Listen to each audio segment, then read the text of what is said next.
ధ్వని. ఇది క్రీస్తు యేసు ప్రేమ ధ్వని, ఇది జగతిలో మ్రోగే సిలువ ధ్వని. పిలుచుచున్నది ప్రతి వారిని, వినుమా విశ్వసించుమా.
ఆశ్చర్యములు దేవా,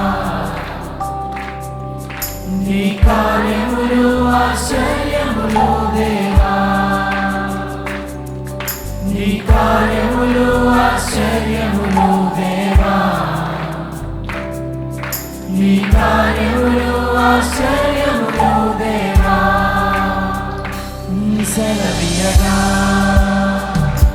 శూన్యం సృష్టిగా మారెనే, నీవు సెలవియగా మారా మధురం మాయనే, నీవు సెలవియగా దురాత్మలు పారిపోయేనే, నీవు సెలవియగా దరిద్రం తొలగిపోయేనే, నీవు సెలవియగా శూన్యం సృష్టిగా మారెనే, నీవు సెలవియగా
ప్రార్థించగా మన్నాను ఇచ్చితివే, ఆ మన్నా నీవే యేసయ్యా. ఎలియా ప్రార్థించగా ఆహారం ఇచ్చితివే, నా పోషకుడవు నీవే కదా. మోషే ప్రార్థించగా మన్నాను ఇచ్చితివే, ఆ మన్నా నీవే యేసయ్యా.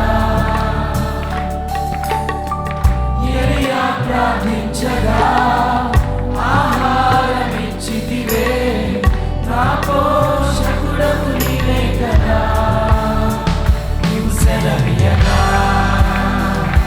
శూన్యం సృష్టిగా మారెనే, నీవు సెలవియగా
మరణించగా మరణము నుండి లేపితివే, మోడైనను చిగురింపచేసెదవు.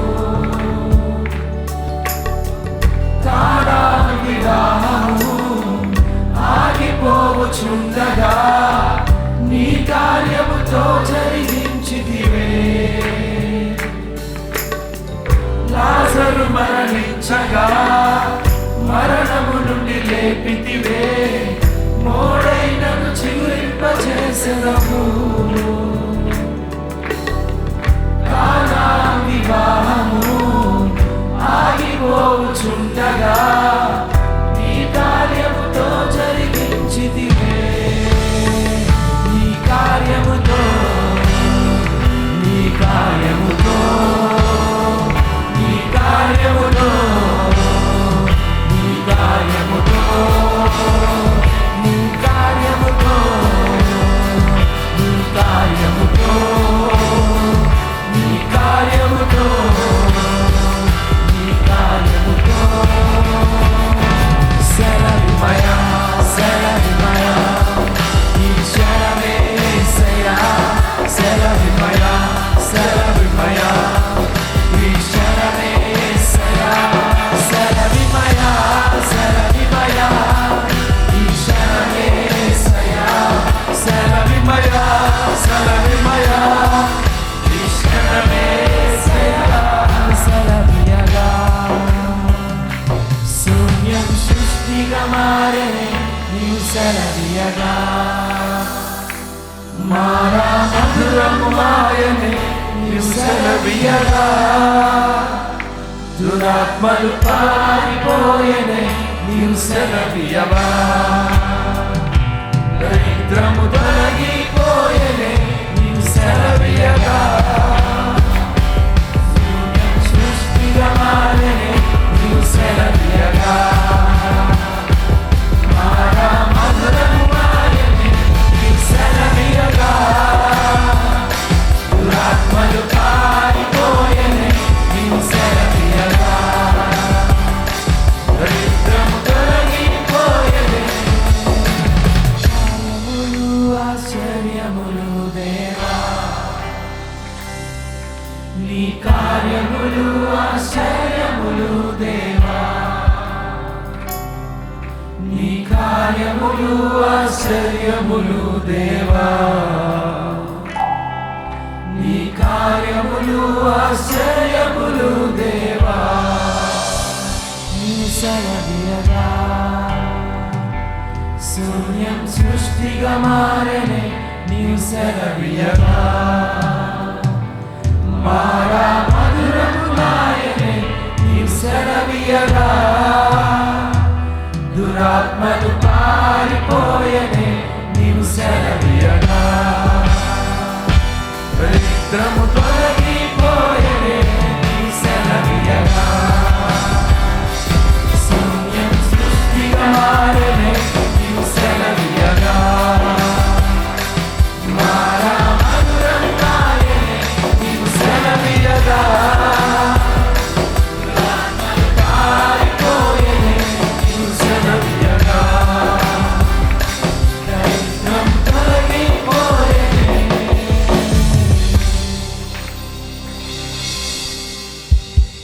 అలాగే మన రెండు చేతులెత్తి అవునయ్యా నువ్వు సెలవయ్యా. ఈ మాట నాయన మాకు చాలయ్యా.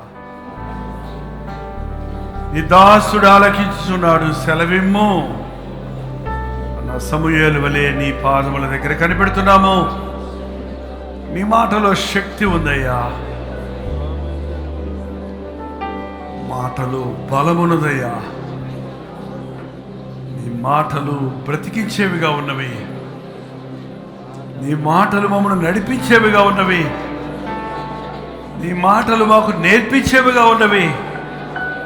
నీ మాటలు మమ్మల్ని ఆదరించేగా ఉన్నవి. నీ మాటలు అద్భుతాలను సృష్టించేవిగా ఉన్నవని నమ్ముతున్నామయ్యా. మాటలాడయ్యా. నీ మాట కొరకు కనిపెట్టుకునే వారికి వచ్చాయి నాయన. అనుదినము నీ గడప యొద్ద నీ మాట కొరకు కనిపెట్టుకునే ప్రజగా మమ్మల్ని చేయి. చెప్పు, నేను చేస్తానన్న తలంపుతో రక్షించబడ్డ మేము ప్రతిరోజు ప్రతి క్షణము నీ మాట చప్పున చేయటం సహాయం చేయండి. ఈ ఆరాధనలో తోడుండి నడిపించమని క్రీస్తు నామములో అడుగుచున్నాను తండ్రి, ఆమేన్. కూర్చోండి.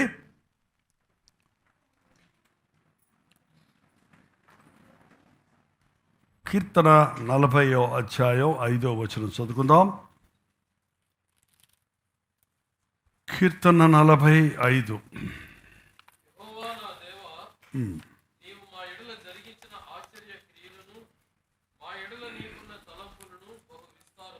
యెహోవా మా దేవా,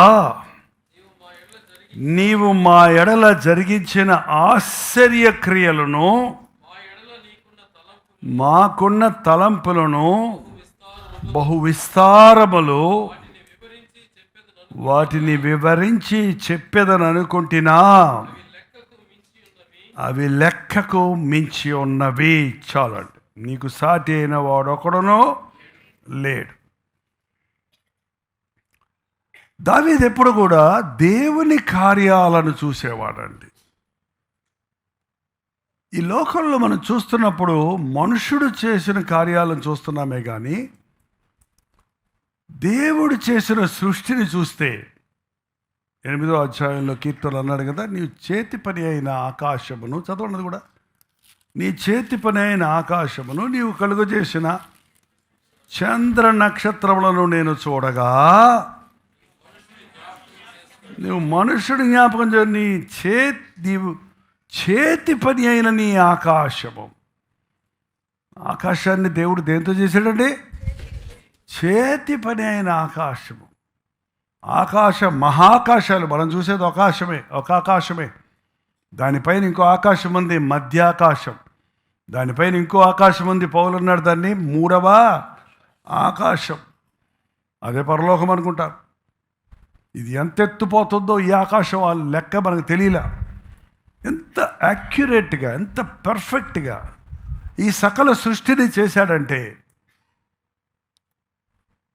ఆ భూమి తన చుట్టూ తాను తిరుగుతూ సూర్యుడు చుట్టూ తిరిగి వస్తున్నా ఎటువంటి యాక్సిడెంట్లు లేకుండా, ఫ్యూల్ అయిపోయిందని కాకుండా, స్ట్రక్ అవ్వకుండా, ఓవర్ స్పీడ్ కాకుండా, స్లో అయిపోకుండా తిరుగుతూనే ఉందండి సృష్టి ప్రారంభం నుంచి ఇప్పటిదాకా. మనం ఇంకా హాయిగా కూర్చున్నాం. భూమి తన చుట్టూ తను తిరుగుతుంటే నువ్వేం కూర్చి తిరగడం లేదే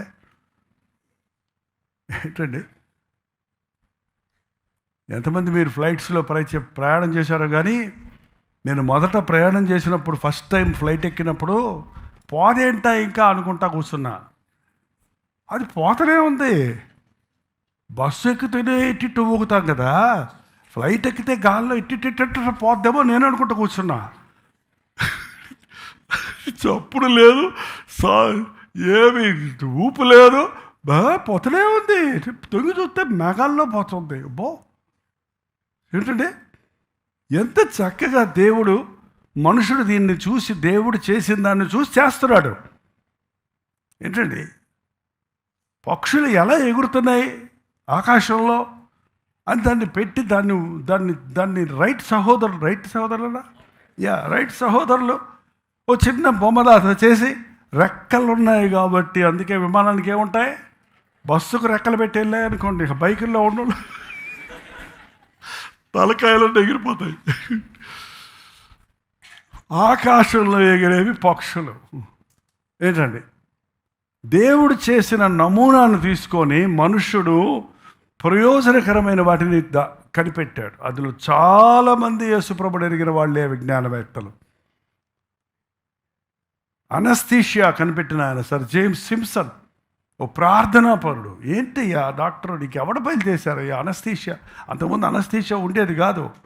ఆపరేషన్ చేయాలంటే మంచానికి తాళ్ళు వేసి కట్టేసి బరబర కోసేస్తే అబ్బో అయ్యో నేడుస్తుంటే పరితాపంగా ఉండేది. కానీ అనస్థీషియాను ఆయన కనిపెట్టినప్పుడు, బైబిల్ ఎలా వచ్చింది మీకు ఈ స్ఫూర్తి? బైబిల్ చదువుతుంటే వచ్చింది. బైబిల్ చదువుతుంటే ఎలా వచ్చింది? ఆది కాండంలో చదువుతున్నప్పుడు, ఆది కాండంలో దేవుడు ఆదాముకు ఫస్ట్ సర్జన్ ఎవరో తెలుసండి? మన ప్రభువే. ఏం చేశాడు ఆయన? గాఢ నిద్రను కలుగు చేశాడు. ఆ గాఢ నిద్ర అనే మాట ఆయన్ని పట్టుకుందాడు. గాఢ నిద్ర. మామూలు నిద్రపోయేవాడిని లేపొచ్చు, గాఢ నిద్రపోయేవాడిని లేపటం చెమ్ముడు నీళ్ళు వచ్చి మొహాన్ని పోస్తే కూడా లేవడు కొంతమంది. అంటే తెలియకుండా నిద్రపోతున్నాడు, వాళ్ళు తెలియకుండా. ఏం చేశాడు దేవుడు ఆయనకి? అనస్థీషియా ఇచ్చాడన్నమాట. ఏమిచ్చాడది? సో ఇలాంటి గాఢ నిద్ర కలుగు చేసేది కూడా దేవుని సృష్టిలో ఉందని కొన్ని కెమికల్స్, కొన్ని పదార్థాలు తీసుకొని దాని మీద ప్రయోగాలు చేసి క్లోరోఫామ్ సిద్ధం చేశాడు. కాబట్టి వాళ్ళ ఆపరేషన్స్ ఎంత సులభమైపోయిందండి. ఏ నొప్పి తెలియకుండా థియేటర్లోకి వెళ్ళి బయటకు వస్తున్నాడు. తర్వాత నొప్పి ఉంటుంది లేక కోసిన చోట. ఎట్లా వచ్చింది ఒక వ్యక్తికి వెలుగు? బల్బు కనుక్కున్నవాడు కానీ మీరు వాళ్ళని అడిగితే ఎట్లొచ్చింది? బైబిల్ చదువుతుంటే వచ్చింది. బైబిల్ సృష్టికర్త చేసిన సృష్టిని చూడటప్పుడు నాకు ఈ తలంపులు వచ్చాయి, ఈ ఆలోచనలు వచ్చాయి. ఆ సైంటిఫికల్ ఫ్యాక్ట్స్ అన్నీ తీసుకొని మనం నిరూపిస్తే, మీకు తెలుసా ఒక పుస్తకం నేను ఆ రోజుల్లో ఈ గూగుల్ అంతా లేనప్పుడే అమెరికన్ కాన్సులేట్కి వెళ్ళి అక్కడున్న పెద్ద పెద్ద డిక్షనరీలు తీసి నాకు వచ్చిన దాని యొక్క వివరాలు తెలుసుకోవడానికి గంటలు ప్రయాసపడేవాడిని. ఇప్పుడు ఏం లేదు, గూగుల్లో కొడితే వచ్చేస్తుందంట ఏ ఇన్ఫర్మేషన్ కావాలన్నా. ఒక మిషనరీ బయోగ్రఫీ రాయాలంటే 10-15 పుస్తకాలు చదివి అందులో ఉన్న అన్ని సారాలు తీసుకొని ఒక చిన్న పుస్తకం రాసి పెట్టాను ఆ రోజుల్లో. ఇవాళ పని చేయడానికి లేదు. నాకు అది నా బైబిల్ కాలేజీలో నా ట్రైనింగ్ పీరియడ్లో ఉన్నాను కాబట్టి నాకు ఇన్ని బాధ్యతలు లేవు. సో రోడ్ల మీదకి వెళ్ళటం, వాక్యం చెప్పటం, సువార్త పని చెప్పటం, మ్యాగజైనో, టీవీయో, రేడియోవో, లేకపోతే ఒక సంఘ కాపరిగా ఉండటమో ఇవన్నీ అక్కర్లేదు. కాబట్టి ఉన్న టైం అంతా ప్రయోజనకరమైన అన్వేషణతో ఏదో ఒక పని చేయాలని మందిరంలో పని చేస్తూ, యవ్వన కాలంలో కాడి మోయట నరుడికి మేలన్నారండి. యవ్వన కాలంలో దేవునికి సమర్పించుకుంటే దేవుని కొరకు మీరు ఏదైనా క్రొత్తతనాన్ని తీసుకురండి. ఈరోజున ప్రతి దాంట్లో కూడా you have to make creativity. క్రొత్తదనాన్ని తీసుకురావాలి. యేసయ్య క్రొత్తదిగా చేస్తున్నాడు. అనుదినము ఆయనకు నూతనముగా వాత్సల్యత, ఆయన రోజు కొత్తగా ప్రేమ పడుతుంది, కనికరం పడుతుంది, క్రొత్తదనాన్ని చేస్తున్నాడండి. పొద్దున్నే లేవటం లేదు. మీరు పొద్దున్నే లేచి మీరు బయటికి వెళ్ళి చూస్తే క్రొత్తగా ఉంటుంది ఆకాశం, రోజు ఫ్రెష్గా ఉంటుంది. మార్నింగ్ అట్మాస్ఫియర్, క్రొత్తదనం. అందుకే ఉదయమునే ప్రభువుని ఆరాధించుకోవటం నేర్చుకోండి. మీ కిటికీలో నుంచి తొంగి చూడండి, మీ బాల్కనీలోకి వెళ్ళి చూడండి, ఇల్లు వదిలి బయటికి వెళ్ళండి, దూరంగా వెళ్ళండి. కనీసం చాలామందికి బీచ్ లేదండి మన భారతదేశంలో. మన చెన్నైలో లాంగెస్ట్ బీచ్ తెలుసా మీకు? ఇండియాలో one of the longest beach. ఆ మార్కెట్ బీచ్ వదిలేయండి. ఆ గందరగోళాల బీచ్లు ఉన్నాయి కొన్ని, మెరీనా బీచ్ అటు కాకుండా సముద్ర తీరంలో ఒంటరితనంగా ఉన్న బీచ్లోకి వెళ్ళి ప్రార్థన చేసుకుంటే ఆహా, ఆకాశము భూమి ఇలా కలుసుకొని ముద్దు పెట్టుకుంటుంటాయి. అక్కడ కనపడుతుంటే ఎంత గొప్ప దేవుడు! ఇంత ఆకాశాన్ని చేశాడు, ఇంత భూమిని చేశాడు, రెండు అట్ట కలిసేయరా నాయన. ఎట్ట కలుస్తాయి? పోయే కొలుతూ వస్తుంటుంది. గుండ్రం ఉంది కాబట్టి మనకి ఎట్ట కనపడద్ది? ఇది కలిసినట్టు కనపడద్దు. అక్కడ ఆ సముద్రంలో అన్ని నీళ్లు ఉన్నాయి, ఇంతకంటే మించి వెళ్ళొద్దు అని హద్దు వేశాడంట. కాంపౌండ్ వాళ్ళు కనుక సముద్రానికి కట్టాలంటే మన ప్రభుత్వాలు ఖజానాలన్నీ ఖాళీ అయిపోతాయండి. అది ఎంత వచ్చినా హద్దు దాటి ముందుకు వెళ్లకుండా సముద్రమునకు హద్దు కలుగు చేసిన వాడు ఎవడో, ఇవన్నీ కనిపెట్టింది ఎవరో తెలుసా? సైంటిస్ట్ కాదు, ప్రార్థనాపరుడైన యోబు. ప్రార్థనాపరుడైన యోబు గ్రంథాన్ని చదివితే ఎంతసేపు ఆయన బాధలు కష్టాలే చూస్తాం, కానీ ఆయన చెప్పిన విషయాలు, ఆ దేవుని గొప్పతనాన్ని ప్రకటించిన విషయాలు చూస్తే భూగోళము, సముద్రమునకు హద్దు కలుగ చేసిన వాడు, ఇసుకను ఇది జనులు తక్కట్లో నుండి పడే నీటి బిందులాగా ఉన్నారు. ఇసుక రేణువులు లెక్క పెట్టగలరా? వాటిని లెక్కించదని అనుకుంటేమా లెక్కకు మించినవి దాన్ని దావీదు అన్నాడు. దాన్ని ఇంకా దావీదు అంటే ఏమన్నాడు చూడండి, 139 17వ వచనం అండి. నీవా నీ తలంపులు నాకెంత ప్రియమైనవి, మొత్తం ఎంత గొప్పది, లెక్కించదని అనుకుంటున్నా, ఇసుక కంటెను లెక్కకు.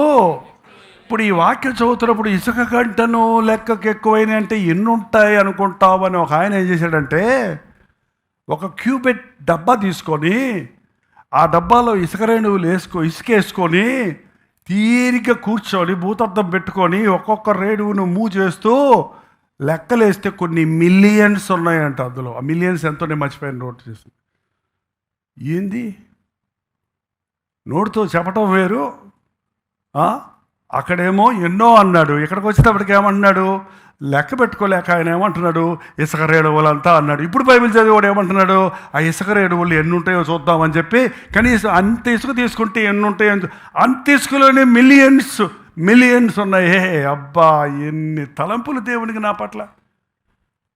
ప్రొద్దున లేచిన దగ్గర నుండి సాయంత్రం వరకు ప్రతిరోజు నా కొరకు ఇన్ని ప్రణాళికలు ఉన్నాయి దేవునికి, ఇన్ని తలంపులు ఉన్నాయి, ఇన్ని ఆశలు ఉన్నాయి, ఇన్ని పనులు ఉన్నాయి ఆయన కొరకు నేను చేయటానికి.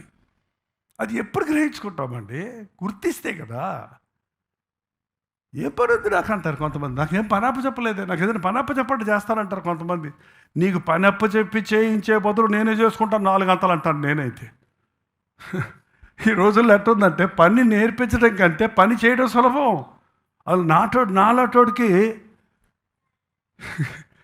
ఏదో ఒకటి దేవుని కొరకు చేయకుండా ఒక నిమిషం నేను ఊరుకోనండి. నా టైం చాలా ముఖ్యం ఇస్తాను, ఎందుకంటే వయసు అయిపోయింది, ఇంకా అయిపోయింది నా సమయం.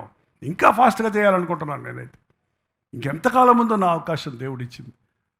ఏదో ఒకటి చేయాలి.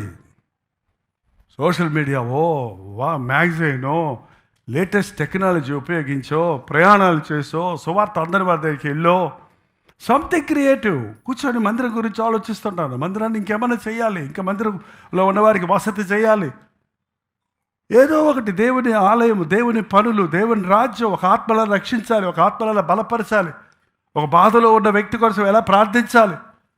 అయ్యో వాళ్ళ దగ్గరికి వెళ్తే బాగుండే, వెంటనే జవాబులు ఇస్తుంటారు నాకు ఎవరన్నా కొన్ని భారాలు పంపిస్తున్నప్పుడు.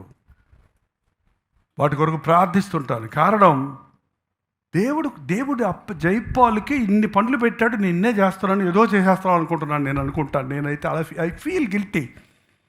దేవుడు ఆశించినంత నేను చేయటం లేదనుకుంటున్నానండి నిజంగా. I'm not boasting about 72 years ministry or life or 54 years ministry గురించి గౌరవం కాదు.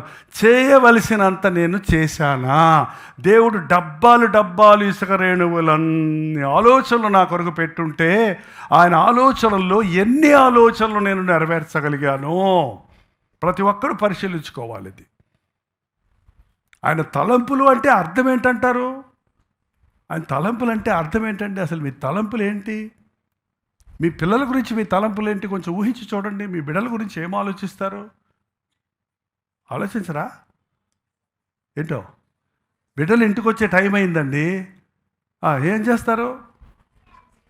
డబ్బులు ఇస్తే పోయి కొనుక్కు తింటారు అనుకుంటారా? ఏం మనుషులు తయారయ్యారు. పిల్లలు వచ్చే టైం అయింది, మీకేమి ఇప్పుడు గ్రేజర్ ఆన్ చేస్తున్నారు, నీళ్లు కాచి పెట్టాలి, బాయిలర్లో నీళ్లు పోయాలి, బొగ్గులు రాయి పెట్టాలి. పిల్లలు వచ్చే టైం అయింది, పాపం స్కూల్లో అలసిపోయేస్తారు, గారెలు వేసి పెట్టాలి. ఏంటంటే ఒక తల్లి ఆలోచనలు, వాళ్ళ బిడ్డలకు వచ్చి బట్టలు మార్చాలి, వేడి నీళ్ళతో స్నానం చేయించాలి. ఎన్ని ఆలోచనలు తల్లి కూర్చుంటుంది. మంచి కూర పెట్టాలి పిల్లలకి. ఒక గృహంలో తల్లి చేసి 2 పనులు లోకంలో ఎవరు చేయట్లేదండి. ఆయన ఎప్పుడు చూసినా ఉద్యోగానికి వెళ్ళి వచ్చేసి ఏం చేసావు ఇటుకడికి వచ్చారు, నేను చూడు ఎంత కష్టపడి వచ్చావో, పొద్దునుంచి కష్టపడి ఆఫీసులో వచ్చేస్తాను, నువ్వు ఇంటికడికి వచ్చాను హాయిగా ఏం చేసావు అని గొడవ పెట్టుకున్నాడంట. ఒక రోజు ఎందుకు వాళ్ళ అమ్మగారి ఇంటికి పంపించాడంట. ఒకరోజు పిల్లల్ని అందరిని వదిలేసిపోయిందంట ఆమె. చేసుకోవటాలే, నువ్వు చేసే పని నేను చేయలేనండి, అంత పెద్ద పని చేసేవాడు ఈ పని చేసుకోలేనా, చూసుకుంటాను నేను పిల్లలు, నువ్వు బాగున్నాడంట. పోయాక చూడండి, వాడు ఎడుతుంటే, వీడు ముక్కులోంచి కారుతుంటే, డైపర్లు లేవప్పుడు వాడు అక్కడే టాయిలెట్కి వెళ్ళిపోతే వాళ్ళు ఎవరో వచ్చి కాలికి వెళ్ళి కొడితే ఈయన అక్కడ పట్టుకొని తలుపు తీసి వంటగదిలో పొయ్యి మీద మంటిపోతే ఈ పాలు బొగ్గిపోతే ఇటుపోయి అటుపోయి కొన్ని మైళ్ళు నడిచాడంట ఆ ఇంట్లోనే. పొద్దు నుంచి సాయంత్రం వరకు ఫుల్ ఎక్సర్సైజు. ఏమో అనుకున్నాను, రోజు నా భార్య ఎంత కష్టపడుతుందా, ఒక్క రోజుకే నేను ఇటు అయిపోయానే. కష్టపడాలండి, కష్టపడుతుంది. జ్ఞానవంతురాలు తన ఇల్లు కట్టుకుంటుంది. సోమరి కుటుంబం, స్త్రీ సోమరి అయితేనండి కుటుంబం ఎందుకు పనికిరాదండి. ఇంకా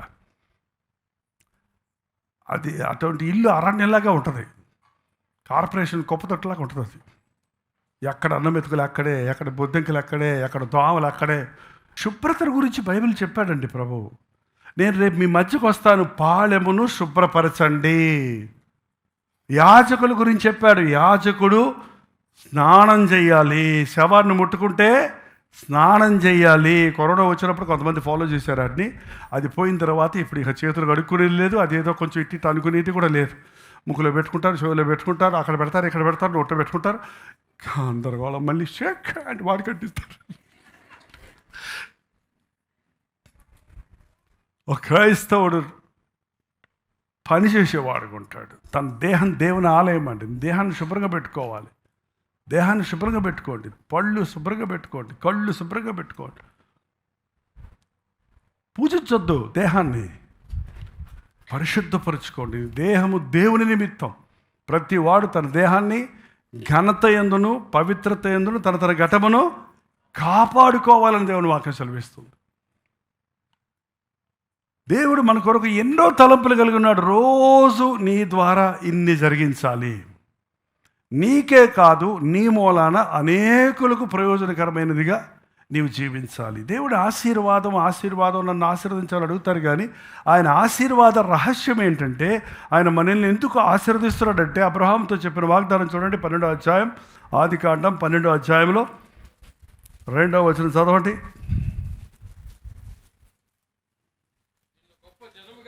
నిన్ను గొప్ప జనముగా చేసి నిన్ను ఆశీర్వదించి నీ నామమును గొప్ప చేయుదును. నువ్వు ఆశీర్వాదముగా ఉందువు.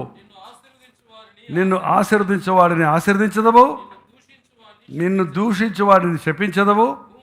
భూమి యొక్క సమస్త వంశములు నీ యందు ఆశీర్వదించబడదని అబ్రహాముతో ఏమన్నాడండి? నేను నిన్ను ఆశీర్వదించి గొప్ప జనంగా చేసి నిన్ను ఆశీర్వదించి నీ నామమును గొప్ప చేయుదను.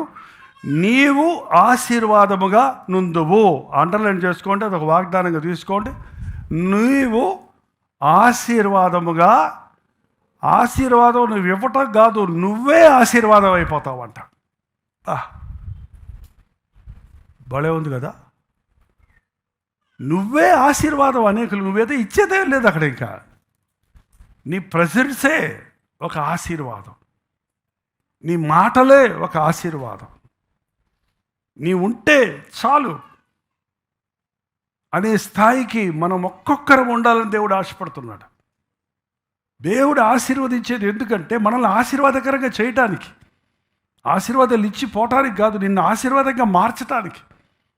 మన దేశంలో మూఢనమ్మకాలు ఉంటాయి కొన్ని. ఐరన్ లెగ్ పడింది ఏంటంటే, నీ కాలు పెట్టావురా బాబు నాశనం అయిపోయావు అనే వాళ్ళు చాలామంది ఉంటారు కదా. వాళ్ళు చూపు పడిందిరా బాబు అందుకే తిన్నది అరగలేదు. కొంతమంది కళ్ళు మూసుకొని ఇట్ట తింటారు. కొంతమంది తినేది ఎవరైనా చూస్తే దిష్టి తగులుతుందని.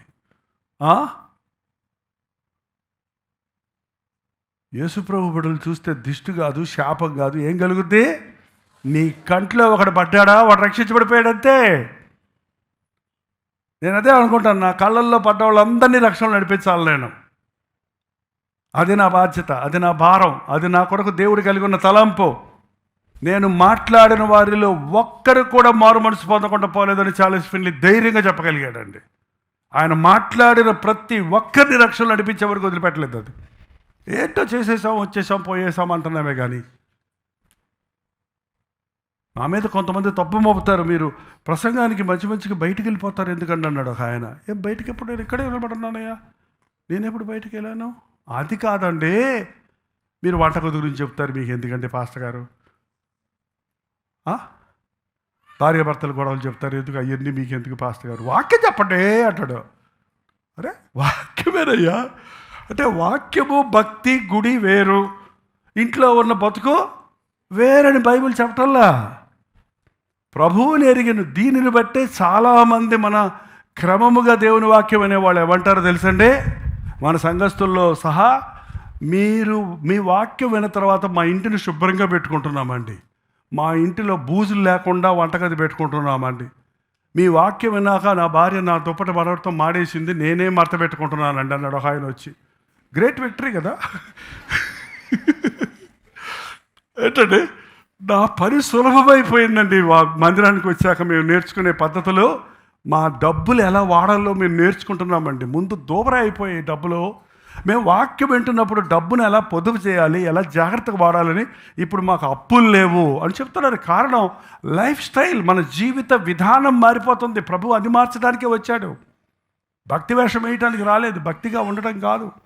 నిన్ను చూసిన వారు, నీ ఇళ్లల్లో పెరుగుతున్న బిడ్డలు, నీవు చిన్నప్పుడు ఒక అదుపు లేకుండా పెరిగావు, తల్లిదండ్రులు భక్తిహీనులుగా ఉన్నారు, నీ పరిస్థితి వేరేలా పెరిగావు. నీ బిడ్డలు మందిరానికి వచ్చిన తర్వాత క్రమం నేర్చుకొని నువ్వు నీ ఇంటిని దేవుని మందిరంగా నిలుపుకున్నావు, మందిరంలో క్రమాన్ని పాటిస్తున్నావు, మందిరంలో శుభ్రతను పాటిస్తున్నావు. నువ్వు చెప్పక్కర్లేకుండానే నీ బిడ్డలు పెరుగుతుండగా వారేమవుతున్నారు, నీకంటే శ్రేష్ఠులు అవుతున్నారు.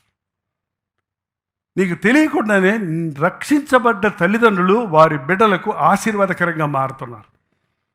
ప్రతి విశ్వాసి మరొక విశ్వాసికి మాదిరికరంగా మారుతున్నాడు. దేవుడు ఆశించింది అది. ఆశీర్వదించు అంటే ఆస్తులు ఇచ్చేస్తే ఆశీర్వాదం అనుకుంటున్నారు, అది కాదు. నీ బతుకే ఆశీర్వాదకరంగా ఉండాలి, నీ మాటే ఆశీర్వాదకరంగా ఉండాలి. రోజుకు 3 అధ్యాయాలు, 5 వారం 5 అధ్యాయాలు చదవమని మీరు చెప్పారు కదండి పాస్టర్ గారు.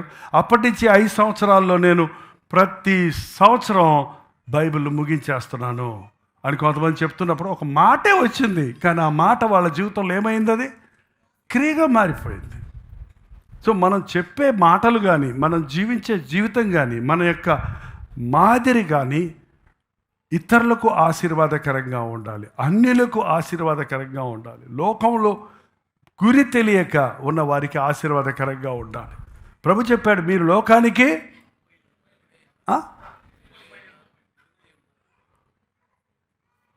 ఉప్పు లేకుండా కూర వండారండి, బాగుంటుందా? ఉప్పిల్లాద కుప్పక,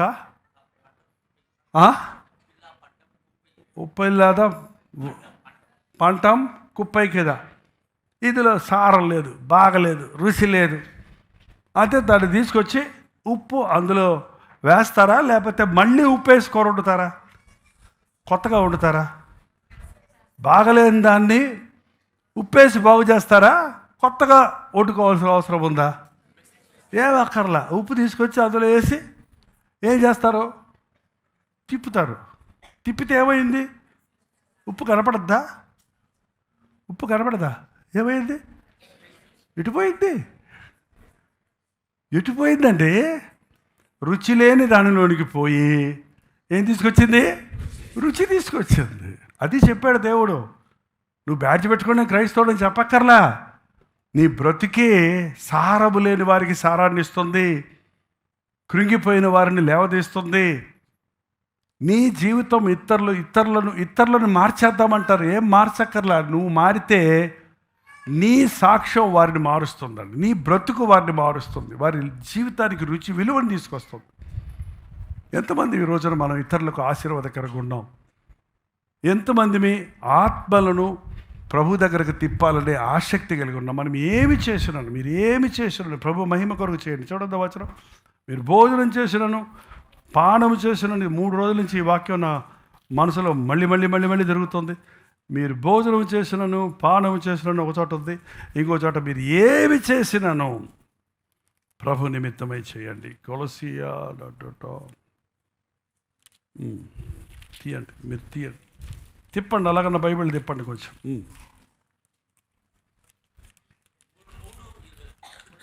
కొలసి 3:24 అండి. ప్రభు వలన స్వాస్థ్య ఫలముగా పొందుదామని ఎరుగుదము కనుక మీరు ఏమి చేసినను అది మనుష్యుల నిమిత్తము కాక ప్రభువు నిమిత్తము మనస్ఫూర్తిగా చేయుడి. మీరు ప్రభు అయిన క్రీస్తుకు దాసులై మీరు ఏమి చేసినందు అది మనుష్యులకు చేసినా కూడా, మనుషుల కోసం కాకుండా. కొలసీలు రాసిన పత్రిక అంటే 3వ అధ్యాయం 23వ వచనం. మీరు ఏమి చేసినది మనుషుల నిమిత్తము కాక ప్రభు నిమిత్తము మనస్ఫూర్తిగా చేయుడి. ఏది చేసినను ప్రభువు నిమిత్తము మనస్ఫూర్తిగా చేయుడి. చెప్పండి నోడుతాడు అందరూ.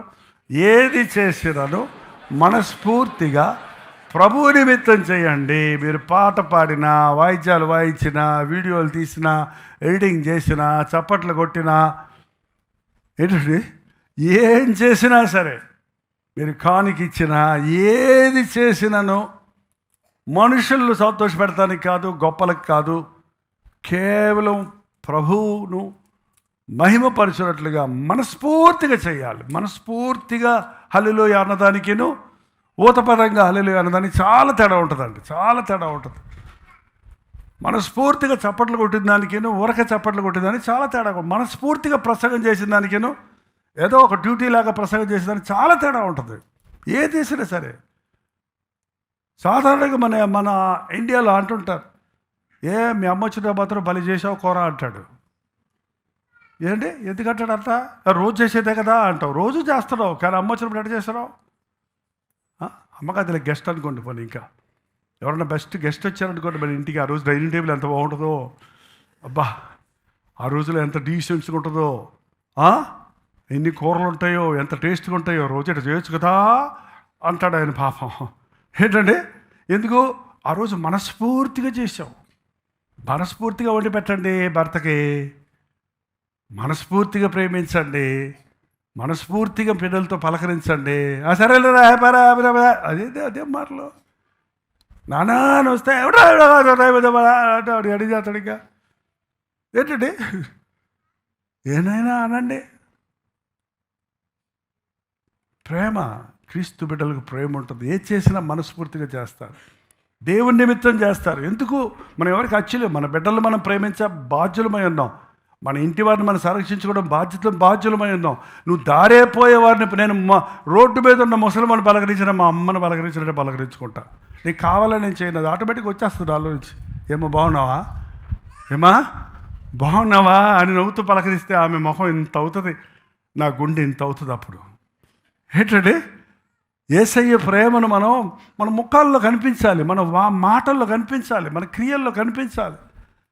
ఎప్పుడైనా సరే మనం గుర్తుపెట్టుకోవాలి, ప్రేమతో పలకరించండి. అన్యులైనా, నిన్ను కొట్టే వాళ్ళైనా సరే, నిన్ను హింసించే వాళ్ళైనా సరే, నీకు ఇష్టం లేని వాళ్ళైనా సరే.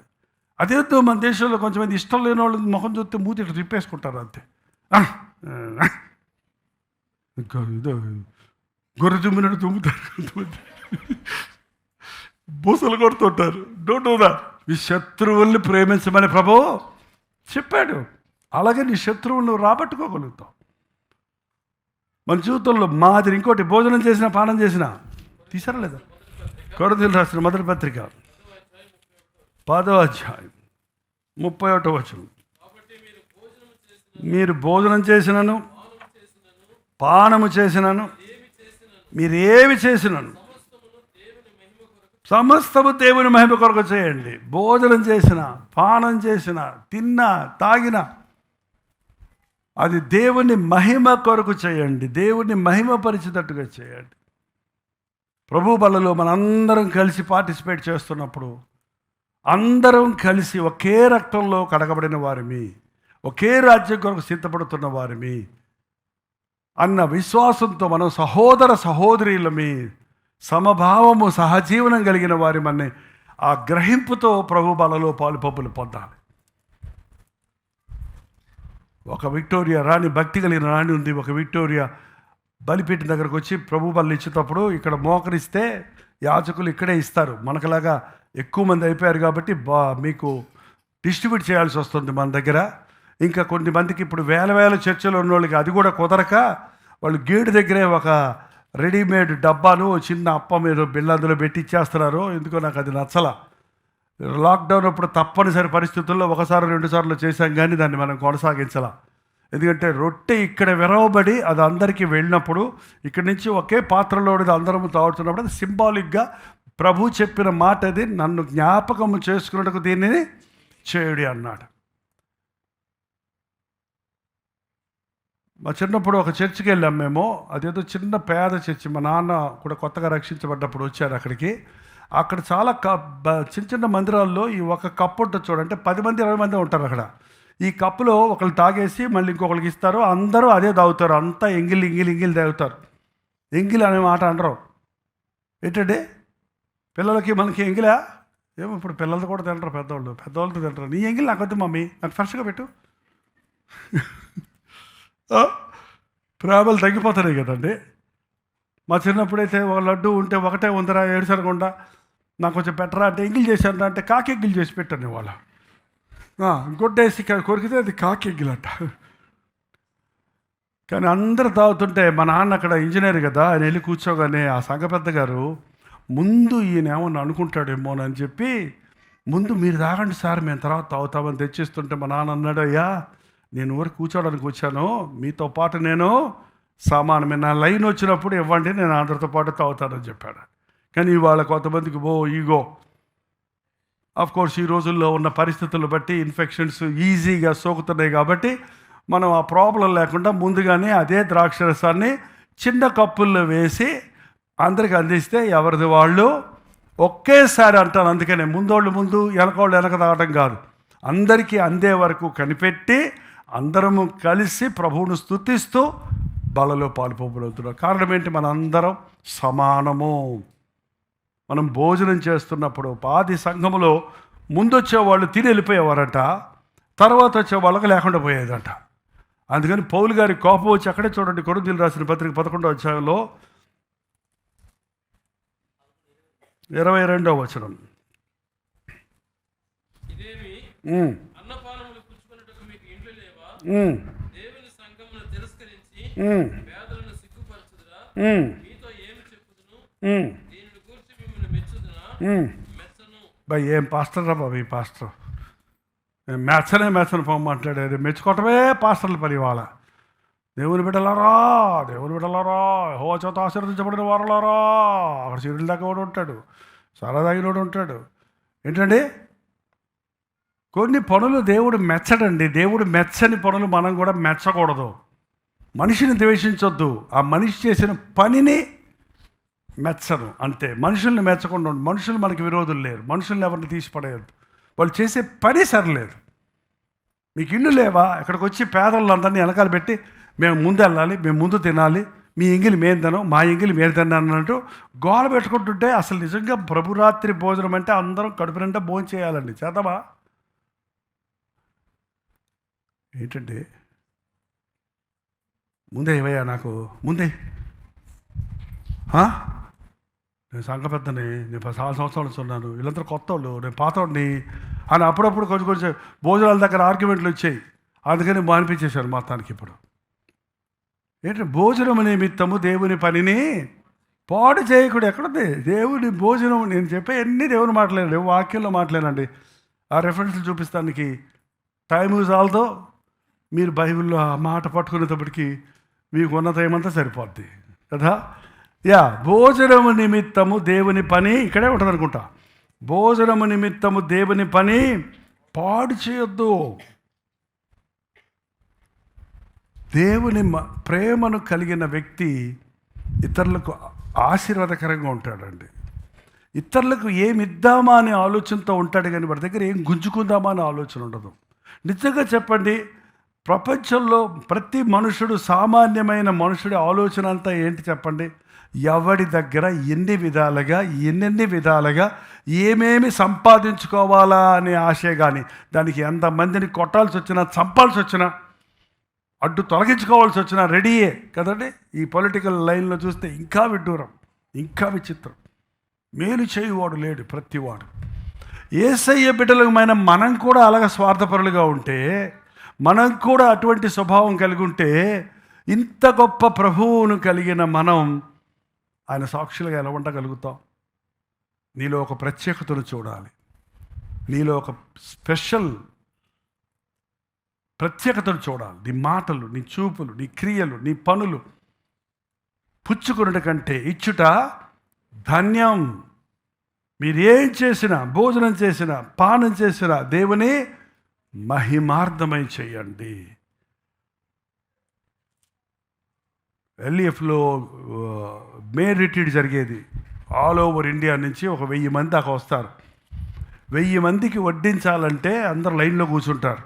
1000 మందికి వడ్డించడానికి కనీసం 15 నిమిషాల దాకా పడుతుంది, 10-20 నిమిషాలు పడుతుంది. ఏంటంటే అందరికీ భోజనం వడ్డించేదాకా అందరూ లైన్లో కూర్చొని, ఇంత వడ్డిస్తే పప్పుచారణమే, అది వడ్డించేది పరవారణం ఏం కాదు. ఆ పప్పుచారణం కోసం ఆ వేడికి తీసుకొచ్చి పోసేవారు కంచంలో. అది కూర్చొని అందరికీ పోసే వరకు, అందరికీ వేసే వరకు ఏం చేయాలో తెలుసా విశ్వాసాలు? అందరూ పాటలు పాడుకుంటూ కూర్చోవాలి. ఏ పాటలో? దేవుణ్ణి స్తుతించుడి, అన్నం వచ్చేదాకా దేవుణ్ణి స్తుతించుడి, ఈ అందరికి అందేదాకా దేవుణ్ణి స్తుతించుడి అని 15 నిమిషాలు 20 నిమిషాలు పాటలు పాడి అప్పుడు ప్రార్థన చేస్తే కానీ భోజనం చేసావు. అది ప్రేమ విందు, అది సరైన భోజనం దేవుని నామంలో.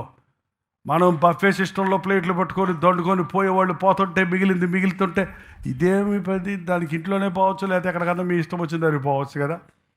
అందరూ కూర్చొని ఒకరితో ఒకరు మాట్లాడుకుంటూ, ఒకరి ముఖాలు అక్కడ చూసుకుంటూ, ప్రభు చేసిన కార్యాలను చూసుకుంటూ ఆనందిస్తున్నప్పుడు ఎంత ఆనందంగా ఉంటుందో తెలుసా అండి.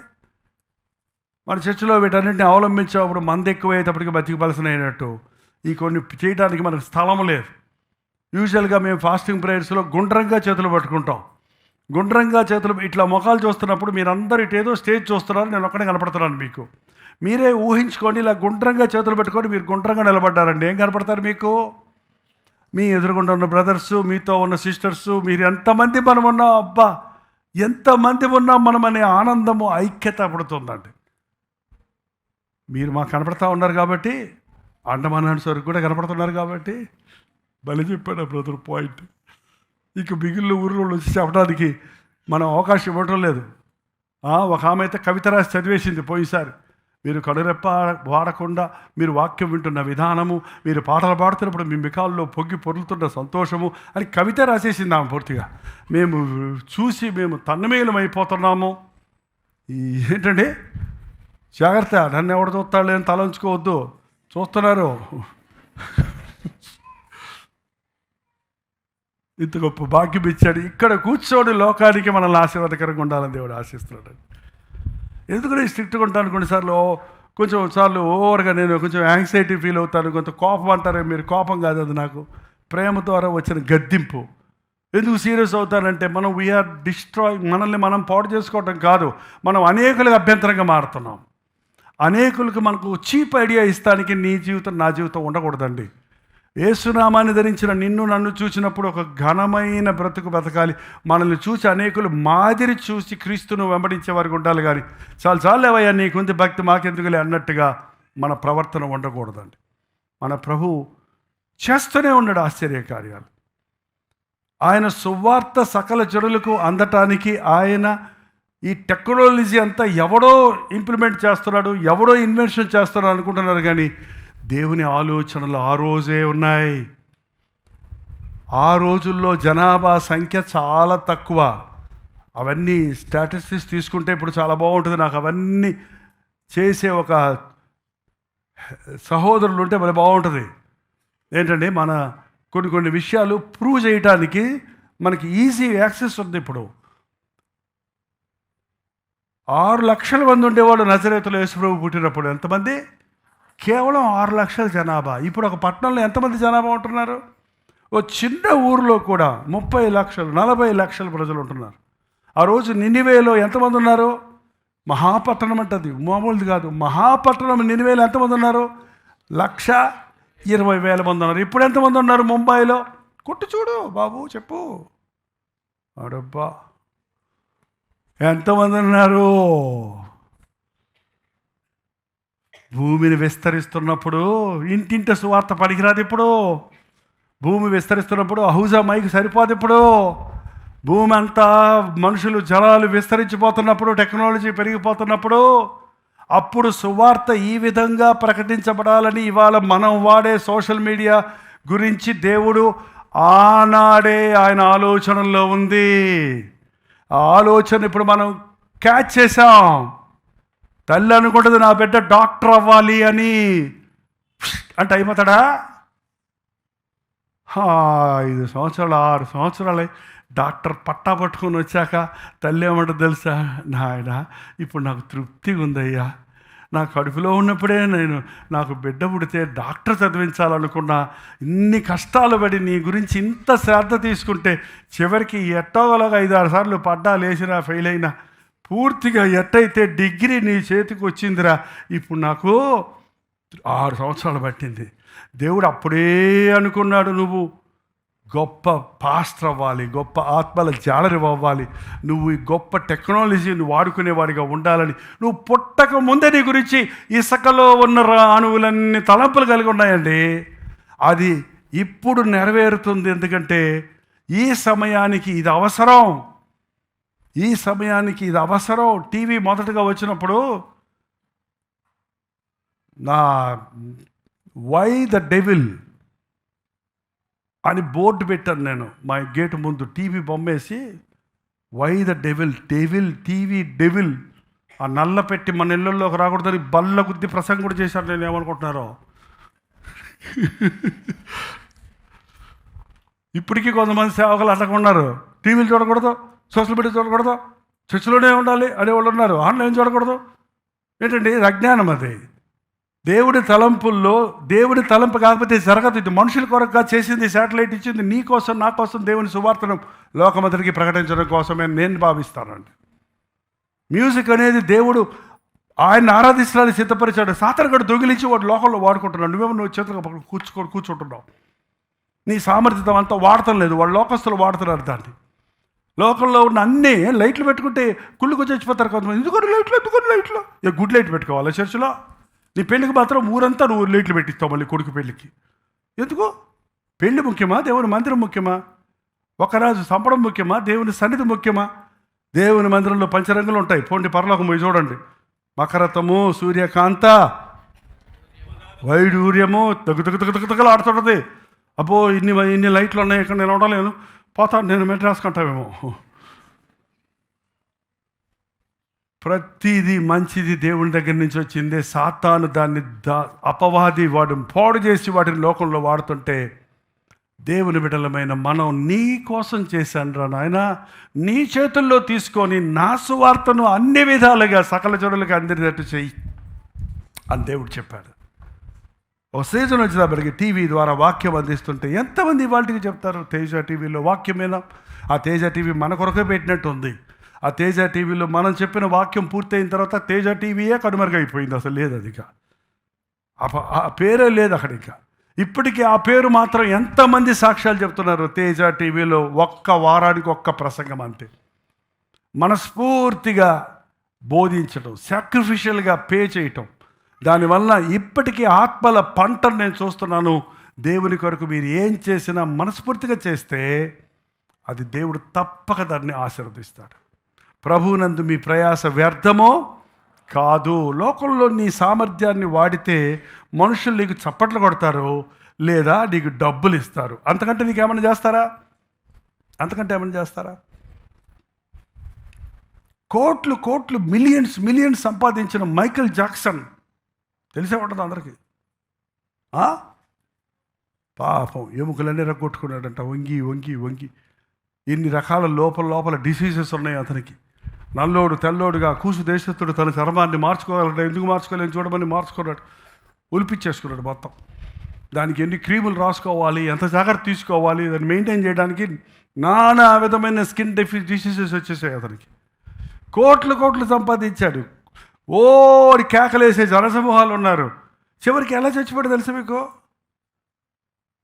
ఏంటండి, వాటర్ టబ్బులో స్నానం చేస్తూ అందులో చచ్చిపోయి ఉన్నాడు అంతే. ఏంటండి, అండర్వేర్తో చచ్చిపోయి ఉన్నాడు. అంత సంపాదించుకున్నాడు. కనీసం దిక్కుదనం లేదు, ఇంట్లో ఎవరు లేరు, భార్య పిల్లలు లేరు, ఇంట్లో ఏమీ లేరు. ఏం చేసుకుంటావు? నేను కాలిఫోర్నియా వెళ్ళినప్పుడు చెప్పాడు, ఇదంతా మైకేల్ జాక్సన్ ప్రాపర్టీ అండి. కారు వెళ్తూనే ఉందండి, ఇదంతా అతనేనంట. అంత ఉంది, ఏంటి ప్రయోజనం?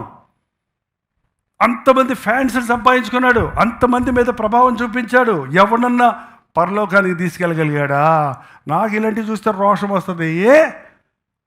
నేనెందుకు నా యేసయ్యను ఆ రీతిగా వేల లక్షల జనాభాలను ప్రభు కొరకు నేను ఆకర్షించకూడదు?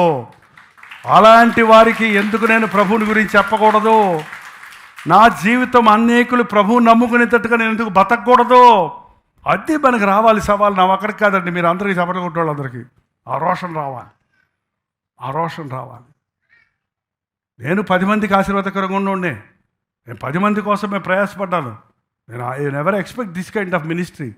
కానీ దేవుడు కొంచెంలో నమ్మకంగా ఉంటే ఎక్కువ ఇస్తాను.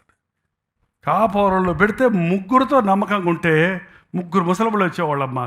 ఇలాగ అలా డబ్బాలో బియ్యం పట్టుకొని, నూకల బియ్యము, వడ్ల బియ్యము అవన్నీ కలుపుకొని వండుకొని తినేవాళ్ళం పెళ్ళైన కొత్తలో. జో కడుపులో ఉన్నాడు అప్పుడు మా పెద్దబాబు. మా అత్తగారు వచ్చి ఇలాంటి బియ్యం తింటే పుట్టేవాడు పీలక పడతాడు అందామె. మీకెందుకు మా అత్తగారు, దేవుడు మాకు ఇచ్చినవి తింటున్నాం, మిమ్మల్ని అడగటం లేదు కదా, మా ఇంట్లో పాత బియ్యం ఉన్నాయి పంపించనా అన్నారు. పాత బియ్యం వద్దు, కొత్త బియ్యం వద్దు, ఉండ బియ్యం చాలమ్మా మాకు, ప్రభు ఉంటే చాలు. అయినా కూడా మా బాబుని తెచ్చి ఇచ్చేవాడు అనుకుంటానండి. నా భార్యకి ఇచ్చి వెళ్ళిపోయేవాడు సంచులు, అది వేరే సంగతి. కానీ దేవుడు వదిలిపెట్టలేదండి. దేవుడు అదే చాలు, కాపురం సేవ చాలు అనుకున్నా. I was quite satisfied with that. ఆ విలేజ్ మినిస్ట్రీ చాలు. కానీ దేవుని తలంపులు ఇన్ని ఉన్నాయని నాకెట్ట తెలుసు? ఇప్పుడు తెలుస్తుంది. దేవుడి తలంపులు వరుస పెట్టి, నీ తలంపులు ఒక 100 తలంపులు రాసి పెట్టమంటే రాయగలవా చెప్పు? మర్చిపోతావు తలకి. మరి దేవుడి తలంపులు ఇసుకల్లో ఇన్ని మిలియన్స్ ఆఫ్ తలంపులు ఉంటే ఒక్కరోజు మనకి అర్థం కావయి.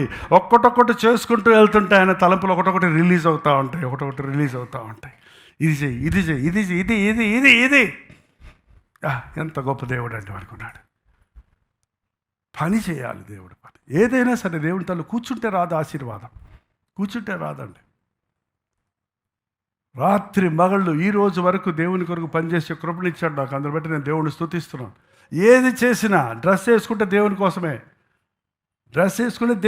స్నానం చేస్తే దేవుని కోసమే, తింటే దేవుని కోసమే, నిద్రపోతే దేవుని కోసమే. నిద్రపోతే కళ్ళు తిరిగి పడిపోతామేమో, నిద్రపోవాలి కాసేపు, దేవుడు నిద్రపోవాలి, శరీరానికి అవసరమైన విశ్రాంతి ఇవ్వాలి.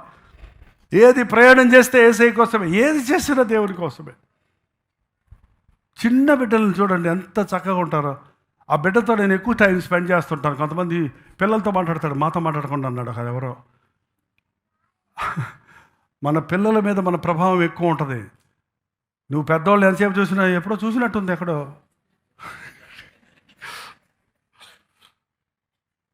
చాలాసార్లు అనుకుంటాను, ఇప్పుడు మిమ్మల్ని హెల్ప్ చేస్తాను యవనస్తులు అందరూ అంత పెద్ద స్పిరిచువల్గా లేరు. I don't think that they are so spiritual. But వాళ్ళు దేవుని పని అన్నా, దేవుని మందిరం అన్నా, నేను పని అప్పచెప్తున్నా అగ్గగలాడతారు. కారణం ఏంటి? వాళ్ళకి నేను తెలుసు. ఎప్పుడు నేను తెలుసు? చిన్నప్పటి నుంచి తెలుసు. నా మనసు తెలుసు, నా ప్రేమ తెలుసు, నా ఆశ తెలుసు, నేను చెప్పేది తెలుసు వాళ్ళకి. వాళ్ళు తప్పు చేస్తుంటే తెలుసు వాళ్ళకి. నేను చెప్పక్కర్లా, మళ్ళీ నువ్వు తప్పు చేస్తున్నావు మళ్ళీ చెప్పక్కర్లా, వాళ్ళకి తెలుసు. అది వాళ్ళు లోపల కుస్తీ పట్టుకుంటున్నారు. కొంతమంది బయటకు వస్తున్నారు, కొంతమంది ఇంకా పోరాడుతున్నారు. దేవుడు వారిని కనికరించును గాక. మన జీవితం ప్రభావితం అవుతుందండి ఇతరుల మీద, మన మాటలు కాదు. ఒక్కరోజులో ఎవరిని మార్చలేము. నీ లైఫ్ స్టైల్, నీ జీవిత విధానం అనేకుల మీదకు ప్రభావం చూపిస్తుంది. మన తల్లిదండ్రులుగా మీ ప్రభావం మీ బిడ్డల మీద ఎంతో ఉంటుంది.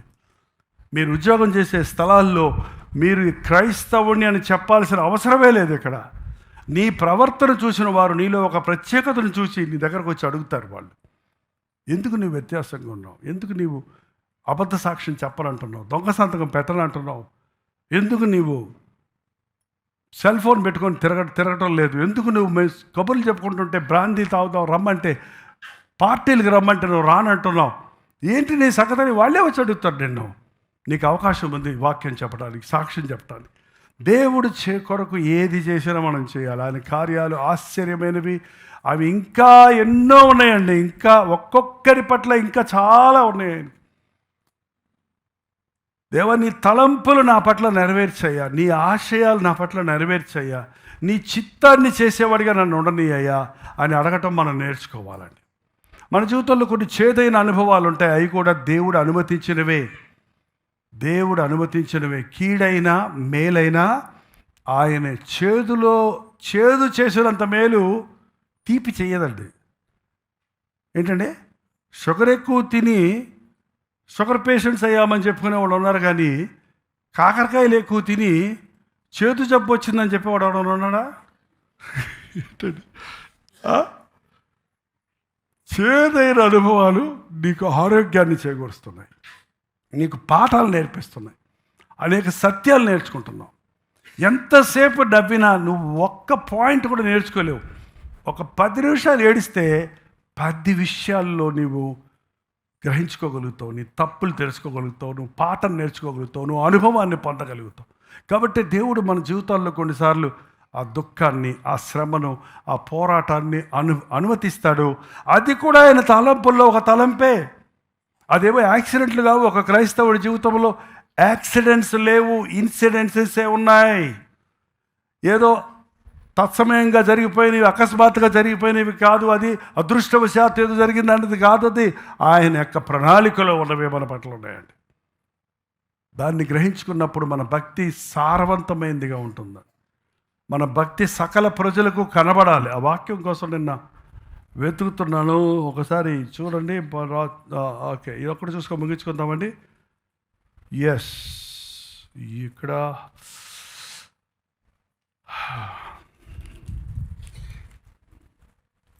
ఇంత పెద్ద బైబిల్, కొలసీలకు రాసిన పత్రిక 3వ అధ్యాయం 12వ వచనం అండి.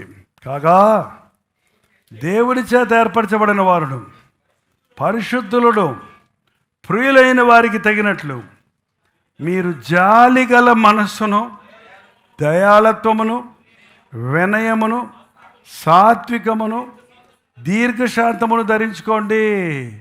ఎవరండి? దేవుని చేత ఏర్పరచబడిన వారు, పరిశుద్ధులను, ప్రియులైన వారికి తగినట్టుగా. ఏమో దొరకలేదా? 3:12 కొలసీలు రాసిన పత్రిక. జాలిగల మనస్సు ఏముండాలి మనకి? దయగల మనస్సు, వినయము, విధేయత, సాత్వికము, దీర్ఘశాంతము ధరించుకొనండి.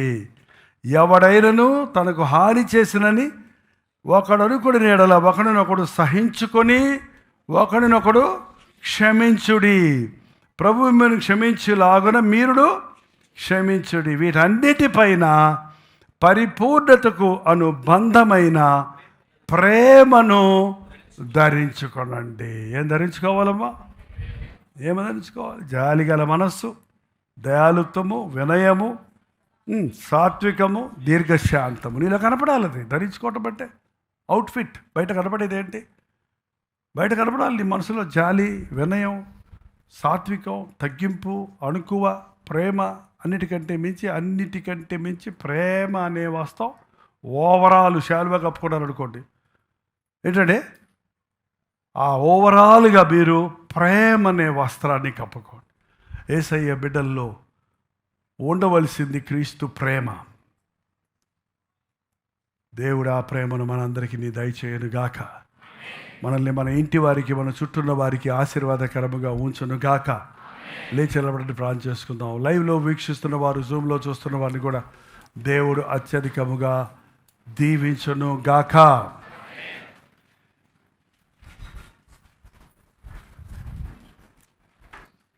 ఒక్కసారి లేచి, నా జీవితం కొరకు నువ్వు ఎన్నో తలంపులు ఉన్నావయ్యా, నీ తలంపులు వదిలేసి నా తలంపులతో నింపుకుంటున్నానయ్యా. ఈ డిగ్రీ వస్తే చాలు, ఈ ఉద్యోగం వస్తే చాలు, ఈ పెళ్లి జరిగితే చాలు, 2 బిడ్డలు పుడితే చాలు, ఒక ఇల్లు కట్టుకుంటే చాలు, కారు కొనుక్కుంటే చాలు, కొంత ఆదా చేసుకుంటే చాలు, నా బతుకు బాగా అయిపోద్ది అనుకుంటున్నామే. కానీ ఎందుకు చేస్తున్నారు ఉద్యోగం అండి? ఎందుకు చేస్తున్నారు సంపాదన? ఏంటి మీ ఆలోచన? కేవలం స్వార్థం కొరకేనా? కేవలం మీ పట్టపోషణ కొరకేనా? కేవలం మీ సెక్యూరిటీ కొరకేనా? దేవుడిని మహింపరుస్తున్నావా నీ జాబులో? దేవుడిని మహింపరుస్తున్నావా నీ చదువులో? దేవుడిని మహింపరచాలనే కుటుంబాన్ని కలిగి ఉన్నావా? దేవునికి స్థానం ఇస్తున్నావా అసలు నీ జీవితంలో? ఆదివారం భక్తి చాలదండి. అనుదినము ఆయన పాదాల దగ్గర నిలబడటం, ఆయన ఆత్మతో అభిషేకించబడటం మనకి ఎంతో అవసరం. ఈ అంచె దినాల్లో ప్రతి ఒక్కరు నోరు తెరుద్దాం. వాక్యం వింటున్నావు, ప్రార్థన చేస్తున్నావు, నీలో ఎవ్వరు క్రీస్తు సారూప్యాన్ని చూడటం లేదు. జాలి, దయ లేకుండా ప్రవర్తిస్తున్నావు, వినయము, విధేయత లేకుండా ప్రవర్తిస్తున్నావు, సహించుకోలేకపోతున్నావు, ప్రేమించలేకపోతున్నావు, క్షమించలేకపోతున్నావు. ఎందుకు క్రైస్తవుడు చెప్పుకుంటావు? యేసయ్య క్షమించేవాడు, సహించుకున్నవాడు, ప్రేమించిన ప్రభు. ఆయనలాగా మనము ఉండడానికి, మనలో ఆయన ప్రారంభించిన సత్క్రియ కొనసాగాలని దేవుడు ఆశపడుతున్నాడు. నిన్ను నిర్మిస్తున్నాడు ఆయన సారూప్యంలోనికి, నిన్ను తీర్చిదిద్దుతున్నారు ఆయన సాక్షులుగా ఉండాలని. నోరు తెరిచి ప్రతి ఒక్కరు చెప్పండి, అవునయ్యా నా జీవితం దినాలు గడిచిపోతున్నాయి, ఇతరులకు భారంగా ఉన్నానే కానీ ఎవరికి ఆశీర్వాదకరంగా లేనే, అనేకులకు అభ్యంతరంగా ఉన్నాను కానీ వారికి మాదిరికరంగా నేను లేనే. నీ తలంపులు నీ తలంపులు నీ తలంపులు కనుగొనాలనే ఆశ నాకు దయచేయ్యా. నీ పాదాల దగ్గర కూర్చొని నీ చిత్త పెరిగే కృప దయచేయి నాయన. పొద్దున్నేస్తే నా ఆలోచనలు నెరవేర్చుకోవడానికే, నా ఇష్టం నెరవేర్చుకోవడానికే నేను ప్రయాసపడుతున్నాను, కానీ నిన్ను గణపరచాలనే మనసు నాకు దయచేయ్యా. ప్రతి ఒక్కరు నోరు తెరిచి ప్రార్థన చేద్దాం. లైవ్లో ఉన్నవారు కూడా మీ ప్రార్థనలు ఏకీభవించండి. ప్రతి ఒక్కరు ప్రార్థనలు ఏకీభవించండి. ప్రతి ఒక్కరు నోరు తెరిచి ప్రార్థన చేయండి.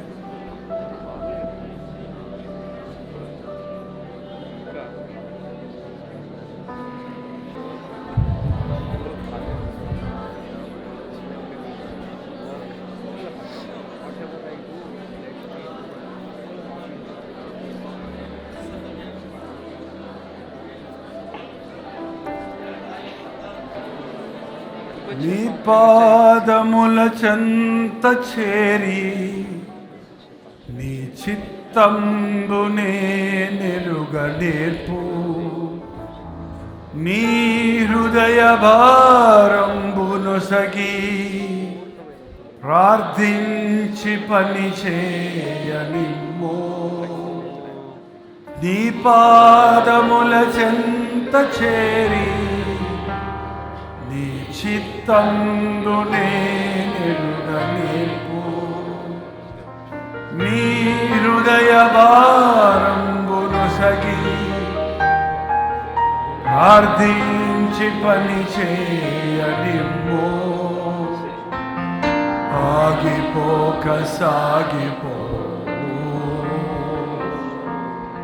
యేసునిగా పని చేయనిమ్మోనయా.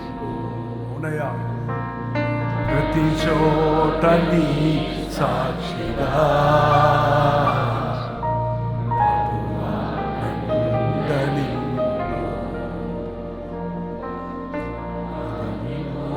సాగిపో, యేసునిగా పని చేయనిమ్మో. ప్రతి చోట నీ సాక్షిగా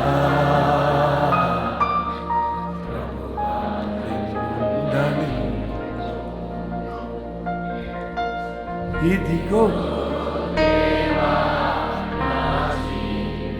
అవునయ్యా,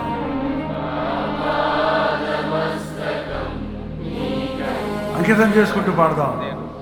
ఇదిగో దేవా నా జీవితం, నిజంగానేనయ్యా. ఆపాదమస్తకం నీకంకితం, శరణం శరణం శరణం నీ శరణం, శరణం నీ శరణం,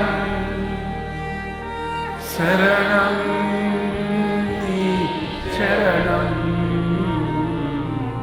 ఇదిగో దేవా నా జీవితం, ఆపాదమస్తకం నీకంకితం. ఇదిగో దేవా నా జీవితం, ఆపాదమస్తకం నీకంకితం. అవునయ్యా, నీ పాదాల దగ్గర కూర్చొని ఆయన ఇసుక రేణువుల కంటే ఎక్కువగా ఉన్న నీ తలంపులను ఎరగటానికి, నీ చిత్తాన్ని ఎరగటానికి, నీ ప్రణాళికలు ఎరగటానికి వాటిని బట్టి నిన్ను మహిమపరచు జీవితాలు జీవించడానికి మాకు సహాయం చేయాలి. నా ఇష్టము కాదు, నీ చిత్తమే జరుగుననే ప్రార్థన మాకు నేర్పించు. సంకుచితమైన మా తలంపులు వెంబడిస్తే నష్టపోకుండా ఆయన ఉన్నతమైన నీ తలంపులతో నింపబడి ఆశీర్వదించబడి అనేకులకు ఆశీర్వాదకరంగా మారడానికి సహాయం చేయాలి.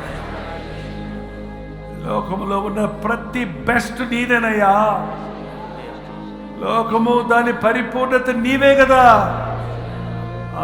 మహాకాశాలను సృష్టించిన వాడివి నీవే కదా. ఈరోజు మేము వాడుకునే ప్రతి టెక్నాలజీకి మూలము నీవే కదా నాయన. ఆకాశములో నక్షత్రములను పెట్టిన వాడివి నీవే, పేరు పెట్టి పిలిచిన వాడివి నీవే కదా. ఈ లోకం పాపాని కొరకు ఈ లోకపు టెక్నాలజీ వాడుతున్న ఈ దినాల్లో యేసుని మహిమపరచాలని ఆశ మాకు దయచేయ్యా. ఇంతమంది ఇంజనీర్స్, సాఫ్ట్వేర్ ఇంజనీర్స్ ఉన్నారు, కంపెనీల కోసం పనిచేస్తూ వాటిని ప్రమోట్ చేస్తున్నారే కానీ అదే కంప్యూటర్ నాలెడ్జ్తో నా యేసయ్య నామాన్ని మహిమపరచాలనే ఆశ దయచేయవా. నా చేతుల్లో ఉన్న నైపుణ్యత నా యేసు కొరకే, నాకున్న సకల విద్యలు నా ప్రభువును మహిమపరచడం కొరకే అని మా హస్తములతో పని చేయడానికి, మనస్ఫూర్తిగా నీ సేవ చేయడానికి సహాయం చేయ్యా. The best music, best production, best service, best worship మేము కలిగి ఉన్నట్లుగా ఈ చిన్న చర్చిలో శ్రేష్టమైన వాటిని మేము పొందటకు మాకు నీ అభిషేకము దయచేయను ఆయన. దేవుడిచ్చిన సామర్థ్యాన్ని, జ్ఞానాన్ని, చదువును, బలాన్ని, అందాన్ని లోకంలో డబ్బుల కొరకు అమ్ముకుంటూ దేవుణ్ణి మరిచిన వారిని కనికరించయ్యా. వృత్తి మా అవసరమైన జీవనోపాధి కానీ మా ముఖ్యమైన గురి మా దేవుని సువార్తను అనేకులకు ప్రకటించటే అని గుర్తించడానికి సహాయం చేయను ఆయన. మన బిడ్డలలో ఎన్ని టాలెంట్స్ ఉన్నాయి, లోకంలోకి పోకుండా అవి నీ వైపు మళ్ళించుకోవడానికి సహాయం చేయండి. మా చిన్న బిడ్డల్లో, ఈ మందిరంలో పెరుగుతున్న బిడ్డల్లో ఎన్ని టాలెంట్స్ ఉన్నాయ్యా. ఎంత నాలెడ్జ్ నీవిచ్చావయ్యా, ఎంత దీవెన వారి ముఖాల్లో ఎంత కళ నీవిచ్చావయ్యా. ఆ బిడ్డలు సరైన ఛానల్లో పెంచుకోవడానికి మాకు సహాయం చేయండి. ఆ బిడ్డలైనా లోకంలో కాక, పాపంలోనికి కాక, నరకానికి కాక, నీ రాజ్యంలో గొప్పవారికి ఉన్నట్లు ఈ రాజ్యంలో నీ సాక్షులుగా బతుకడానికి సహాయం చేయాలి. తల్లిదండ్రులుగా బిడ్డల క్షేమం కొరకు పని చేయడానికి సహాయం చేయాలి. లోకరీతైన అవసరతలన్నీ తీరుస్తున్నామే కానీ ఆ బిడ్డల ఆధ్యాత్మిక జీవితంలో మా జీవితాలు ప్రభావితమైనవని ఉన్నవని గ్రహించడానికి సహాయం చేయాలి. సంఘంలో సంవత్సరాల తరబడి కూర్చున్న ప్రతి ఒక్కరిని ఒక మాదిరిగా చేయ్యా. డైరెక్ట్గా సేవలో వాడబడుతున్న వారిని అన్ని విషయాల్లో మాదిరిగా చేయను ఆయన. స్టేజ్ ఎక్కినా, స్టేజ్ దిగినా మా ప్రవర్తన, మా జీవితం ఒకేలాగా ఉండని అయ్యా. ఆదివారమైనా, ఆలయంలో అయినా, ఇంటిలో అయినా, సోమవారమైనా ఒకేలాగా జీవితం జీవించడానికి సహాయం చేయి.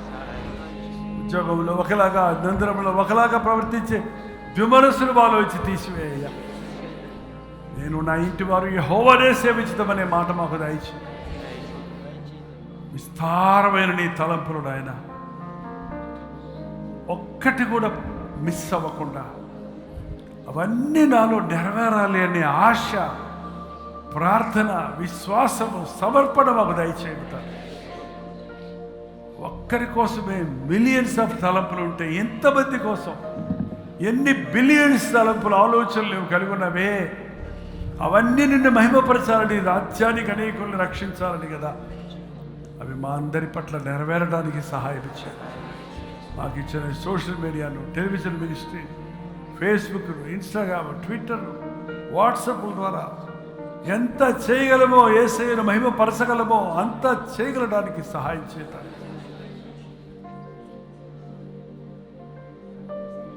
నువ్వు కోరుకున్న, ఏరుకున్న చిన్న మందగా ఉన్న మమ్మల్ని కనికరించి ప్రతి ఒక్కరు నాయన ఈ ఆలయంలో అడుగుపెట్టిన వారు యేసుని చూచినట్లుగా, వారు తిరిగి వెళ్ళినప్పటికీ, వేరు వేరే స్థలాల్లో ఉన్నప్పటికీ నీ సాక్షులుగా ఉండినట్లుగా పరిశుద్ధాత్మ కార్యాలు జరిగించు. మా ఆరాధనలో ఇంకా నీ సన్నిధిని 100కి 100 పాళ్ళు అనుభవించటకు ఈ స్థలం వల్ల మరి ఇతర ఆటంకాల వల్ల ఉన్న కలిగేటువంటి ఈ ఆటంకముల నుంచి విడిపించి స్వేచ్ఛగా నిన్ను ఆరాధించుకోవడానికి నీ చిత్తమైతే విశాలమైన స్థలాన్ని విశ్వాసులందరూ ఏకముగా కూడి ఏకగట్టముతో ఒకే ఆరాధనలో ఆరాధించుకునే భాగ్యం దయచేస్తాడు. లైవ్లో మాతో ఏకీవిస్తున్న ప్రతి ఒక్కరిని కూడా దీవించమని క్రీస్తు నామములో అడుగుచున్నాను తండ్రి, ఆమేన్. తండ్రి అయిన దేవుని యొక్క ప్రేమయు, కుమారుడైన క్రీస్తు యొక్క కృపయు, ఆదరణకర్త అయిన పరిశుద్ధాత్మ యొక్క సహవాసమును కూడి వచ్చిన మనందరికీ ఇప్పుడును సదాకాలం తోడై ఉండును గాక. ఆమేన్, ఆమేన్, ఆమేన్. స్తుతులివిగో నా ప్రభువా, ప్రియమైన నా దేవా, మేలులకై స్తోత్రములు, దీవెనకై కృతజ్ఞతలు.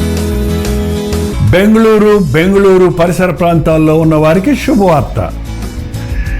ప్రతిరోజు దేవుని వాక్యాన్ని అనేక భాషల్లో వింటున్న మిమ్మల్ని ముఖాముఖిగా చూడాలని, మీకోసం వ్యక్తిగతంగా ప్రార్థించాలని బెంగళూరు వస్తున్నాం. ఫిబ్రవరి 16వ తారీఖున మధ్యాహ్నం 2 గంటల నుంచి 5 గంటల వరకు, 6 గంటల నుంచి 10 గంటల వరకు జరిగే ఈ 2 సెషన్స్లోనూ పాల్గొనడానికి సిద్ధపడరండి. మిమ్మల్ని ముఖాముఖిగా చూసి వ్యక్తిగతంగా మీకు ప్రార్థించాలని, దేవుని వాక్యమును ధ్యానించి మనమందరం కలిసి దేవుని సన్నిధిలో ఆనందించాలని ఈ 1 డే గెట్ టుగెదర్ను ఏర్పాటు చేస్తున్నాం. రండి, కుటుంబాలుగా తరలి రండి. ప్రభు సన్నిధిలో మనందరం కలిసి ఆయన వాక్యాన్ని ధ్యానిద్దాం, ఆయన్ని ఆరాధిద్దాం. మరి ముఖ్యంగా మీ సాక్ష్యాలు వినడానికి, మీ కొరకు ప్రార్థించడానికి నేను ఎంతో ఆశ కలిగి ఉన్నాను. సోషల్ మీడియా ద్వారా, టెలివిజన్ ద్వారా వాక్యం వింటున్న మిమ్మల్ని ముఖాముఖిగా చూసి బలపరచాలని ఎంతో ఆశతో ఉన్నాం. తప్పకుండా రండి. బెంగళూరులోని హడ్సన్ కమ్యూనిటీ సెంటర్లో, సిఎస్ఐ కాంపౌండ్లో ఈ 1 డే గెట్ టుగెదర్ జరుగుతుంది. మరిన్ని వివరాలు కావాలంటే 8939393939 నెంబర్కి మీరు కాల్ చేయండి, లేకపోతే మీరు చూస్తున్నటువంటి నెంబర్లకు వాట్సాప్ పెట్టండి, లింక్ మీకు పంపిస్తారు. తప్పక వస్తారు కదా. స్తుతులివిగో నా ప్రభువా, ప్రియమైన నా దేవా, మేలులకై స్తోత్రములు, దీవెనకై కృతజ్ఞతలు. కల్వరి దర్శనం, ప్రేమకు నిదర్శనం, దైవ ప్రేమకు నిదర్శనం. తెలుగు, తమిళ, హిందీ, మలయాళం, బెంగాలీ, ఒరియా అనే 6 భాషల్లో టెలివిజన్ ప్రోగ్రామ్స్ కొనసాగుతూనే ఉన్నాయి. భారభరితమైన పరిచయంలో మీరు సహకరించాలని ఆశిస్తే, ప్రభు మిమ్మల్ని ప్రేరేపిస్తే మీ విరాళాలు, కానుకలు పంపించవచ్చు. అవి నేరుగా టీవీ ఛానల్స్కి వెళ్తాయి. అందులో ఏది మేము మా సొంత ఖర్చుల కొరకు ముట్టుకోవటం లేదు, వేరే పరిచయ కొరకు ముట్టుకోవటం లేదు. టెలివిజన్ పరిచయలో ఇంకా సువార్త వినని వారికి అది అందించాలని ఆశతో ఒక 20 సంవత్సరాలుగా కొనసాగుతున్న పరిచయం కొరకు ప్రార్థించండి, మీ సహకారాన్ని అందించండి. ఈ విషయం మీకు ఇంకా వివరాలు కావాలంటే 89393939 అనే నెంబర్కి మార్నింగ్ 10 నుంచి ఈవినింగ్ 10 లోపల మీరు ఫోన్ చేయండి, వివరాలు మీకు తెలియజేస్తాం.